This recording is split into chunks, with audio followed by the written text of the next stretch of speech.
எவ்வளவோ காரணங்களுக்காக நண்பர்களுக்குள்ள சண்டை வரலாம்.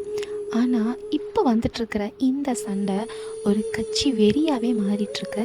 இதனால் எத்தனையோ நண்பர்களுக்குள்ள கொச்சையான வார்த்தைகளை பயன்படுத்தி கேவலப்படுத்தி கீழ்த்தனமாக பேசிகிட்டு இருக்காங்க. கண்டிப்பாக எல்லாத்துக்குமே பேசக்கூடிய ரைட்ஸ் இருக்குது அண்ட் கருத்து வேறுபாடுகளுமே இருக்க தான் செய்யுது. ஆனால் ரெஸ்பெக்ட் கொடுக்கணும். ரெஸ்பெக்ட் பண்ண கற்றுக்கோங்க. யாருமே யாரோட கொள்கையுமே நம்ம விட்டு கொடுக்க தேவையில்லை, விட்டு கொடுக்கவும் வேணாம். ஆனால் இது பல வருஷம் நட்பையே கெடுக்குது அப்படின்னா இது கொஞ்சம் யோசித்து பார்க்க வேண்டிய விஷயம்தான் இல்லையா?